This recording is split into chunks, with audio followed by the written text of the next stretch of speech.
नमस्कार दोस्तों, स्वागत है आपका लर्निंग जी में। दोस्तों, हम पढ़ रहे थे यूपीएसआई 2021 के लिए प्रीवियस ईयर के शॉर्ट क्वेश्चन पेपर्स। और आज के इस वीडियो में, जो कि पार्ट 4 है, हम बात करेंगे 14 दिसंबर 2017 को शिफ्ट 1 में, मतलब मॉर्निंग शिफ्ट में पूछे गए महत्वपूर्ण सवालों के डिटेल्ड एक्सप्लेनेशन को। आज हम इसमें हिंदी के भी क्वेश्चंस को शामिल करेंगे। फर्स्ट के 3 पार्ट में हमने हिंदी को स्किप किया था। हिंदी के इंपॉर्टेंट क्वेश्चंस का यहाँ पे इंट्रोडक्शन है, तो बहुत ही इंपॉर्टेंट वीडियो है ये। चलिए शुरू करते हैं आज का वीडियो। और दोस्तों, आगे बढ़ने से पहले, अगर आपको किसी भी सब्जेक्ट की पीडीएफ फ्री ऑफ कॉस्ट चाहिए तो आप इन नंबर्स पे व्हाट्सएप करके या हमारे व्हाट्सएप ग्रुप को, फेसबुक ग्रुप को या टेलीग्राम ग्रुप को ज्वाइन करके सभी पीडीएफ फ्री ऑफ कॉस्ट प्राप्त कर सकते हैं। सारी लिंक्स वीडियो के डिस्क्रिप्शन में दी हुई हैं। चलिए शुरू करते हैं आज का वीडियो और बात करते हैं सबसे पहले सवाल की। तो हमारा पहला सवाल है जो 14 दिसंबर 2017 के डे 1 में पूछा गया था, शिफ्ट 1 में पूछा गया था। हिंदी में पहला सवाल था, अगरबत्ती की सुगंध से थकावट दूर हो गई। इस वाक्य में प्रयुक्त काल कौन सा है?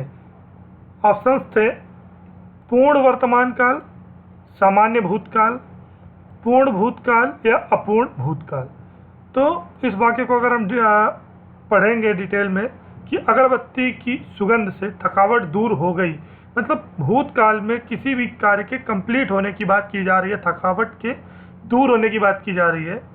तो इसका जो सही आंसर होगा वो ऑप्शन सी होगा, पूर्ण भूतकाल। इस वाक्य में जो प्रयुक्त काल है वो कौन सा है? पूर्ण भूतकाल। ऑप्शन सी इसका करेक्ट आंसर है। आगे बढ़ेंगे, क्वेश्चन नंबर 2। कबीर जी की रचनाएं किसमें संकलित हैं? किसमें कबीर जी की रचनाएं मिलेंगी? ऑप्शंस हैं मृगावती, सूरसागर, बीजक या पद्मावली। तो इसका जो सही आंसर है वो ऑप्शन सी है, बीजक। कबीरदास की जो भी रचनाएं हैं, साखी, शबद, उन सबका संकलन जो है बीजक में है। मृगावती कुतुबन की, सूरसागर सूरदास जी की और पदावली विद्यापति की रचनाएं हैं। यहाँ से चारों रचनाएं किसकी किसकी हैं यहाँ पर कंफर्म हो जा रहा है। इम्पॉर्टेंट है, रचनाएं हर शिफ्ट में पूछी गई हैं, तो ये बहुत इंपॉर्टेंट टॉपिक है। महत्वपूर्ण जो भी रचनाकार हैं हिंदी में, उनकी रचनाएं आपको एक बार जरूर देखनी होंगी। आगे बढ़ेंगे, क्वेश्चन नंबर 3। मुहावरा पूछा गया है, लोहे के चने चबाना। इस मुहावरे का उचित अर्थ क्या होगा? ऑप्शंस थे लोहे के चने का शौकीन होना, ऑप्शन बी चनों के लिए मारे मारे फिरना, ऑप्शन सी बहुत कठिनाई का सामना करना, या ऑप्शन डी बहुत खतरा उठाना। तो लोहे के चने चबाना बहुत ही सामान्य मुहावरा है। हिंदी के काफ़ी सरल सवाल पूछे गए थे 2017 के सभी शिफ्ट में। तो मुख्य रूप से अगर हम मुहावरे और लोकोक्तियों की बात करें तो बहुत ही आसान पूछी गई थी। तो लोहे के चने चबाने का जो बहुत ही आसान अर्थ है वो है बहुत कठिनाई का सामना करना। ऑप्शन सी इसका करेक्ट आंसर हो जाएगा। आगे बढ़ेंगे, क्वेश्चन नंबर 4 पे। रिक्त स्थान की पूर्ति करनी और एक पूर्ण वाक्य बनाना है जो कि अर्थ सहित हो। ऑप्शंस हैं वो और कौन। पहले ऑप्शन में पहले रिक्त स्थान और दूसरे रिक्त स्थान में क्या भर के हम इस वाक्य को कंप्लीट कर सकते हैं। वाक्य यहाँ से यहाँ तक है, डैश खिड़की का शीशा तोड़ा बता दे।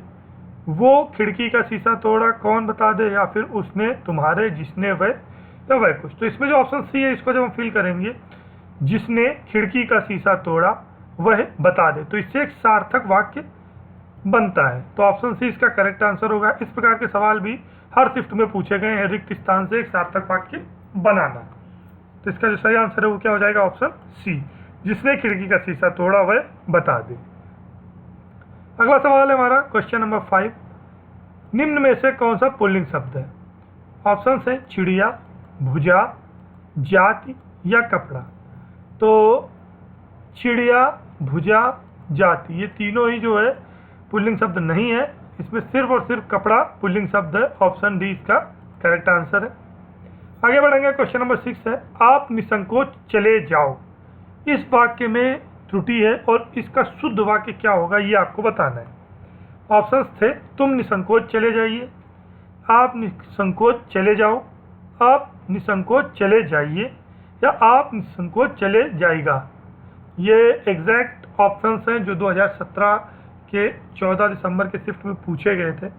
तो इसका जो सही आंसर होगा आप निसंकोच चले जाओ का जो सही वाक्य बनेगा वो बनेगा आप निसंकोच चले जाइए। ऑप्शन सी इसका करेक्ट आंसर हो जाएगा।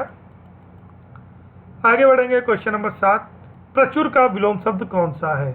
विलोम शब्द पूछे गए हैं हर शिफ्ट में।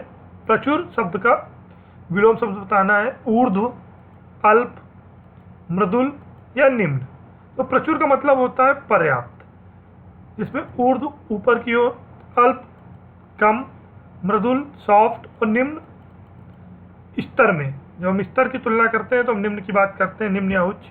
तो प्रचुर मात्रा के लिए संबोधित होता है, अल्प भी मात्रा के लिए है, और प्रचुर का इक्वली अपोजिट जो इसका विलोम शब्द है वो क्या हो जाएगा? अल्प। ऑप्शन बी इसका करेक्ट आंसर होगा। अगला सवाल है हमारा क्वेश्चन नंबर 8। बंधु, बंधु शब्द का बहुवचन क्या है? बहुत ही इंपॉर्टेंट सवाल है। ऑप्शन है बंधु, बंधु वर्ग, बंधुएं या बंधुओं। इसका जो सही आंसर है वो कई बार लोग इसको डी समझते हैं बंधुओं, जो कि गलत है। बंधु शब्द का जो बहुवचन है वो बंधु वर्ग है। ऑप्शन बी इसका करेक्ट आंसर होगा। थोड़ा अलग सवाल था। आगे बढ़ेंगे क्वेश्चन नंबर 9। इसमें भी शुद्ध रूप बताना है वाक्य का। एक गलत वाक्य लिखा हुआ है ऊपर, यहाँ लगभग कोई 2 दर्जन के करीब संतरे हैं। इस वाक्य का शुद्ध रूप क्या होगा? ऑप्शन है यहाँ करीब 2 दर्जन संतरे हैं, यहाँ लगभग 2 दर्जन संतरे हैं, यहाँ लगभग 2 दर्जन के करीब संतरे हैं, या यहाँ कोई 2 दर्जन के करीब संतरे हैं। तो इसका जो सही आंसर होगा वो होगा यहाँ लगभग 2 दर्जन संतरे हैं। बाकी सारे वाक्य में यहाँ करीब 2 दर्जन संतरे हैं। करीब गलत वाक्य, गलत शब्द है वाक्य को पूर्ण करने के लिए, और लगभग और करीब एक साथ प्रयुक्त नहीं किए जा सकते हैं, और करीब से कभी भी एक शुद्ध वाक्य नहीं बनता है। करीब सिर्फ दूरी के लिए यूज़ किया जाएगा हिंदी में जब हम बात करेंगे। तो इसका जो सही आंसर हो जाएगा वो क्या हो जाएगा? Option B. आगे बढ़ेंगे क्वेश्चन नंबर 10 हमारा। कोयले की दलाली में मुंह काला। इस लोकोक्ति का अर्थ बताना है। बहुत ही सरल लोकोक्ति है, कोयले की दलाली में मुंह काला। ऑप्शन है बुरा काम बदनामी का कारण बनता है, या ऑप्शन बी तुच्छ व्यक्ति अधिक प्रदर्शन करता है, ऑप्शन सी अपराधी स्वयं डरा डरा रहता है, या ऑप्शन डी सभी कोयले के दलाल काला मुखौटा पहनते हैं। तो ऑप्शन सी जो है, ऑप्शन जो इसका है ऑप्शन ए होगा, बुरा काम बदनामी का कारण बनता है। कोयले की दलाली में मुंह काला का जो शाब्दिक अर्थ निकलता है वो निकलता है कि कोई भी बुरा काम जो है वो बदनामी का कारण बनता है। ऑप्शन ए इसका करेक्ट आंसर हो जाएगा। आगे बढ़ेंगे। अगला सवाल है हमारा, लोकसभा की बैठक में प्रश्नकाल का समय किसे कहा जाता है? ऑप्शन है पहले घंटे, अंतिम घंटे का समय, भोजनावकाश के 1 घंटे पहले का समय, या दूसरे घंटे का समय। तो लोकसभा की जो बैठक होती है उसमें संसद में, तो जो पहले घंटे का समय होता है जिसमें प्रश्न पूछे जाते हैं 11 बजे से 12 बजे तक का, इसको हम प्रश्नकाल का समय कहते हैं। ऑप्शन ए इसका करेक्ट आंसर हो जाएगा। आगे बढ़ेंगे। क्वेश्चन नंबर 12 है। इसमें ये आप इग्नोर करेंगे, टाइपिंग एरर है, एंग्लो इंडियन डबल लिखा हुआ है। लगभग कितने वर्षों में एक संविधान संशोधन विधेयक पारित किया जाता है जिसके माध्यम से अनुसूचित जाति व जनजातियों का आरक्षण तथा लोकसभा और विधानसभा में एंग्लो इंडियन समुदाय का मनोनयन और कितने वर्षों के लिए बढ़ा दिया जाता है? मतलब इसमें वर्ष बताने हैं कि कितने वर्षों के बाद ये एक ऐसा संशोधन संविधान का विधेयक जो है वो पारित होता है जिसमें अनुसूचित जाति और जनजातियों का आरक्षण लोकसभा और विधानसभा में जो एंग्लो इंडियन समुदाय का मनोनयन है उनको बढ़ा दिया जाता है एक नियत वर्ष के लिए। तो कितने वर्षों बाद और कितने वर्षों के लिए बढ़ाया जाता है ये बताना है आपको। ऑप्शन है 5 वर्षों बाद 5 वर्ष के लिए, 20 वर्षों बाद 20 वर्ष के लिए, 15 वर्षों बाद 15 वर्ष के लिए, या 10 वर्षों बाद 10 वर्ष के लिए। तो इसका जो सही आंसर हो जाएगा वो ऑप्शन डी है। 10 वर्षों में एक संविधान संशोधन विधेयक पारित किया जाता है जिसके माध्यम से जो भी अनुसूचित जाति और जनजाति के आरक्षण तथा लोकसभा और विधानसभा में जो भी एंग्लो इंडियन का मनोनयन होता है उनको 10 वर्षों के लिए बढ़ा दिया जाता है। आगे बढ़ेंगे। हमारा नेक्स्ट क्वेश्चन है, संसदीय तथा स्थानीय सरकार के चुनाव नतीजे की वैधता परखने के लिए जांच प्रक्रिया कौन सी होती है? बहुत ही अच्छा सवाल है कि जो भी संसदीय और स्थानीय सरकार के चुनाव नतीजों की वैधता है उसको परखने के लिए कौन सी प्रक्रिया अपनाई जाती है। ऑप्शंस हैं गैर अनुपालन प्रतिनिधित्व, जनमत संग्रह, चुनाव याचिका या जांच आयोग। तो इसका जो सही आंसर है, स्थानीय सरकार और संसदीय सरकार के चुनाव नतीजों की वैधता परखने के लिए चुनाव याचिका की प्रक्रिया अपनाई जाती है। इसमें जो भी चुनाव याचिका होती है, विधिक क्षेत्र में यह याचिका या फिर आवेदन पत्र कहें, एक विशिष्ट न्यायालय में इस आधार पर इस उद्देश्य से इसको पेश किया जाता है कि प्रतिनिधि के रूप में अमुक सदस्य, कोई भी एक सदस्य जो भी उसमें खड़ा है, का चुनाव अवैध रूप से हुआ है, अतः यह चुनाव रद्द किया जाए। ये सारी पेशकश चुनाव याचिका करती है। तो इसका सही आंसर हो जाएगा ऑप्शन सी। आगे बढ़ेंगे। क्वेश्चन नंबर 13 है, राज्य में जिला न्यायाधीशों की नियुक्ति कौन करता है। सरल सवाल है। ऑप्शन है सुप्रीम कोर्ट जज, राज्य के मुख्यमंत्री, राज्य के राज्यपाल या भारत के मुख्य न्यायाधीश। तो राज्य में जो भी जिला न्यायाधीश होते हैं उनका जो नियुक्ति प्रक्रिया है या उनका जो वर्णन है वो अनुच्छेद 233 में दिया गया है। अधीनस्थ न्यायालय और जिला न्यायालय का प्रावधान संविधान के अनुच्छेद 233 में, और इसकी नियुक्ति राज्यपाल के द्वारा की जाती है। ऑप्शन सी इसका करेक्ट आंसर हो जाएगा। क्वेश्चन नंबर 14, निम्न में से कौन सा विषय समवर्ती सूची का है। समवर्ती सूची, राज्य सूची और संघ सूची, इससे संबंधित सवाल जरूर पूछे गए हैं हर शिफ्ट में। तो बहुत ही इंपॉर्टेंट है, आपको सारे विषय एक बार क्लियर करने होंगे, सारे विषय आपको कंठस्थ होने चाहिए, क्योंकि इससे रिलेटेड 1 से 2 सवाल जरूर पूछे जा रहे हैं। समवर्ती सूची मिलीजुली सूची होती है जिसपे केंद्र और राज्य दोनों सरकारें कानून बना सकती हैं। किसी भी कॉन्फ्लिक्ट के कंडीशन में कोई भी विवाद होता है समवर्ती सूची के विषय में, तो उसमें जो भी केंद्र सरकार का कानून है वो लागू रहेगा। ये मैं प्रत्येक आपको वीडियो में बता रहा हूँ, क्योंकि समवर्ती सूची से ही संबंधित सवाल पूछे जाते हैं। ऑप्शन है कौन सा विषय समवर्ती सूची का है। समवर्ती सूची वो सूची है जिसमें दोनों नियम बनाएंगे। ऑप्शन है डाकघर बचत खाते, वन्य पशु एवं पक्षियों की सुरक्षा, भूमि एवं भवन कर या पथकर। तो इसका जो सही आंसर है समवर्ती सूची जिसपे केंद्र और राज्य दोनों बनाएंगे नियम, वो है वन्य पशु एवं पक्षियों की सुरक्षा। ऑप्शन बी इसका करेक्ट आंसर हो जाएगा। आगे बढ़ेंगे। Question number 15। क्वेश्चन नंबर 15 है, निम्न में से कौन सा जिंक का एक अयस्क है। अयस्क क्या होता है, जिससे धातुएं हमको प्राप्त होती हैं। अयस्क जमीन में से धातु निकाल के अयस्कों से ही हम धातु प्राप्त करते हैं। तो जिंक का कौन सा एक अयस्क है ये बताना है आपको। स्फेलेराइट, बोरेनाइट, स्फटिक या चकोसाइट। तो स्फेलेराइट जो है ऑप्शन ए जिंक का एक अयस्क है। इसको शुद्ध करके प्रोसेस करके हमें जिंक प्राप्त होती है।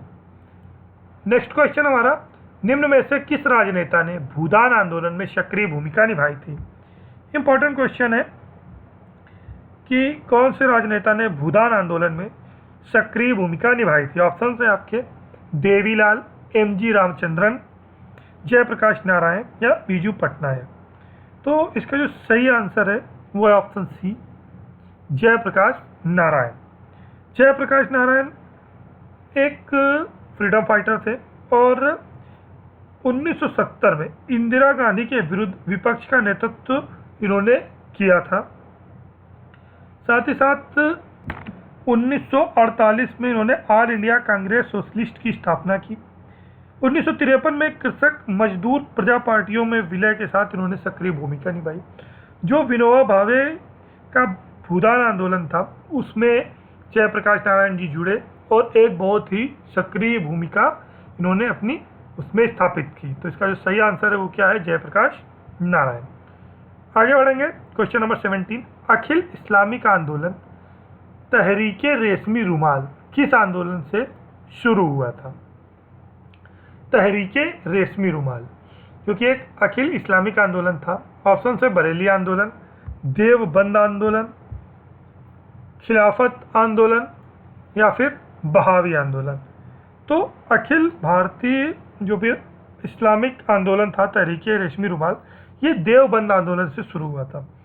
इसमें क्या होता था कि रुमाल पर गुप्त संदेश लिखकर भेजे जाते थे, जिसमें गुप्त संदेश रहते थे रुमाल पे। तो जो भी अंग्रेजी सेना थी, अंग्रेजी फौज थी, उसको इस संदेश की जानकारी नहीं लग पाती थी। और ये जो आंदोलन था, दारुल उलूम देवबंद की आधारशिला उसको 30 मई 1866 को हाजी आबिद हुसैन और मौलाना कासिफ ननौतवी ने रखी थी, और इसी के अंतर्गत तहरीके रेशमी रुमाल आंदोलन शुरू हुआ था। तो इसका सही आंसर क्या हो जाएगा? ऑप्शन बी, देवबंद आंदोलन। आगे बढ़ेंगे। क्वेश्चन नंबर 18, किस वर्ष उच्चतम न्यायालय की स्थापना की गई? बहुत ही सरल सवाल है। ऑप्शन है आपके 1952, 1948, 1950 या 1961।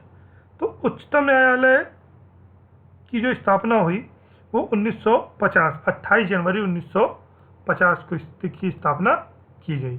ऑप्शन सी इसका करेक्ट आंसर हो जाएगा, 28 जनवरी 1950। और भारतीय संविधान के भाग 5 के अध्याय 4 में इसका उल्लेख किया गया है। आगे बढ़ेंगे। क्वेश्चन नंबर 19, राष्ट्रपति कितने वर्षों बाद वित्त आयोग का गठन करते हैं? बहुत ही सरल सवाल है ये भी। तो भारतीय वित्त आयोग जो कि 1951 में बना था, 1951 में इसकी स्थापना हुई थी, पहली बार इसका गठन हुआ था। इसको हर कितने साल बाद गठित किया जाता है, पुनर्गठित किया जाता है? ऑप्शन है 6, 7, 8 या 5। तो इसका सही आंसर है 5। करेक्ट आंसर क्या हो जाएगा? 5 वर्षों बाद इसकी जो है पुनर्गठन राष्ट्रपति के द्वारा किया जाता है। आगे बढ़ेंगे। क्वेश्चन नंबर 20 हमारा, किस वर्ष संविधान का पहला संशोधन हुआ? सरल सवाल है, किस वर्ष संविधान का पहला संशोधन हुआ? ऑप्शन है 1950, 1951, 1952 या 1953। तो भारतीय संविधान में जो पहला संशोधन हुआ वो 18 जून 1951 में किया गया। इसमें भारत के संविधान के अनुच्छेद 19 में दिए गए वाक और अभिव्यक्ति की जो स्वतंत्रता है, उस पर कोई वृत्ति, उपजीविका, व्यापार या कारोबार करने के जो प्रतिबंध थे, उनमें एक नई व्यवस्थाएं जोड़ी गई। इस संशोधन में अनुच्छेद 31 का आ और 31 का खा और 9वीं अनुसूची को भी शामिल किया गया था। तो जो पहला संविधान संशोधन हुआ वो कब हुआ? 18 जून 1951। ऑप्शन बी इसका करेक्ट आंसर है। आगे बढ़ेंगे। क्वेश्चन नंबर 21 है, एक स्थानांतरण खेती बेवर किस राज्य में प्रचलित है? ऑप्शन है मध्य प्रदेश, उत्तर प्रदेश, असम या केरल। तो जो स्थानांतरण खेती है बेवर, ये छत्तीसगढ़ और मध्य प्रदेश की जनजाति जो कि कोरबा जनजाति है उसके द्वारा सबसे ज़्यादा की जाती है। इसका सही आंसर क्या हो जाएगा? Option A. नेक्स्ट हमारा क्वेश्चन, संविधान की कौन सी अनुसूची में दल बदल के आधार पर पात्रता रद्द करने का प्रावधान है? बहुत बार ये सवाल पूछा जाता है, बहुत ही सरल सवाल है। तो इसके जो सही आंसर्स हैं, ऑप्शंस हैं, वो हैं 9वीं, 10वीं, 11वीं या 7वीं। तो 10वीं अनुसूची में दल बदल के आधार पर पात्रता रद्द करने का प्रावधान दिया गया है। आगे बढ़ेंगे। नेक्स्ट हमारा क्वेश्चन है, मानवाधिकार के सिद्धांत संविधान के किन अनुच्छेदों में निहित है? क्वेश्चन को थोड़ा घुमा के पूछा गया है, बहुत ही सरल सवाल है ये भी। मानवाधिकार के सिद्धांत संविधान के किन अनुच्छेदों में निहित है? मूल अधिकारों की बात की गई है यहाँ पर। मूल अधिकार किस किस में वर्णित है? तो अनुच्छेद 12 से 35 जो कि इसका सही आंसर है। ऑप्शंस में आप देख सकते हैं अलग अलग ऑप्शंस हैं, लेकिन इस सवाल को समझना इंपॉर्टेंट था। मानवाधिकार के सिद्धांत संविधान के किन अनुच्छेदों में निहित है? तो कई स्टूडेंट्स इसको नहीं समझ पाए थे। तो इसका जो सही आंसर है वो है कि इसमें पूछा गया है कि जो मूल अधिकार है वो किन अनुच्छेद में वर्णित है। अनुच्छेद 12 से 35 तक जो मूल अधिकार है या मानवाधिकार के सिद्धांत है उनका वर्णन किया गया है, अतः ऑप्शन बी इसका करेक्ट आंसर है। आगे बढ़ेगा। क्वेश्चन नंबर हमारा 24 है, भारतीय अपराध जांच विभाग का जनक किसे माना जाता है? सीआईडी। सीआईडी के जनक किसे कहा जाता है? ऑप्शन है खान बहादुर कुर्बान अली खान, राय बहादुर पंडित शंभुनाथन, डीपी कोहली या करमचंद जैन। तो इसका जो सही आंसर है क्राइम इन्वेस्टिगेशन डिपार्टमेंट या भारतीय अपराध जांच विभाग, इसका जनक ऑप्शन बी राय बहादुर पंडित शंभुनाथ को माना जाता है। अगला हमारा क्वेश्चन है, भारतीय वाणिज्यिक बैंकों द्वारा कृषि ऋण निम्न में से किस योजना के तहत स्वीकार नहीं किया जाता है? सिंचाई के लिए, भूमि विकास के लिए, भूमि बंधन के लिए या शुष्क भूमि खेती के लिए? तो भारत में जो वाणिज्यिक बैंकें हैं ये सिंचाई, भूमि विकास और शुष्क खेती पर कृषि ऋण प्रदान करती हैं, जबकि गिरवी कर्ज इससे नहीं मिलता। ऐसा नहीं है कि आप अपनी जो भी जमीन है उसको गिरवी रख के वाणिज्यिक बैंकों से कर ले, ऐसा प्रावधान इसमें नहीं है। अतः ऑप्शन सी इसका करेक्ट आंसर हो जाएगा। तो दोस्तों ये हमारा पार्ट 4 था UPSI previous year short paper में, जिसमें हमने बात की 14 दिसंबर 2017 के शिफ्ट 1 के महत्वपूर्ण सवालों की डिटेल में एक्सप्लेनेशन के साथ। पार्ट 5 में हम इसी शिफ्ट के अगले क्वेश्चंस की चर्चा करेंगे। आगे हम आपके लिए मैथ्स और रीजनिंग के भी शॉर्ट पेपर बहुत ही जल्द प्रोवाइड करेंगे। यूपीएसआई के डिटेल्ड वीडियोस भी आपको बहुत ही जल्द मिलने वाले हैं। सो दोस्तों वीडियो को लाइक करें, कमेंट करके मैं ज़रूर बताएं आपको हमारा वीडियो कैसा लगा। साथ ही साथ शेयर करें जिससे अधिक से अधिक लोग इसका लाभ प्राप्त कर सकें।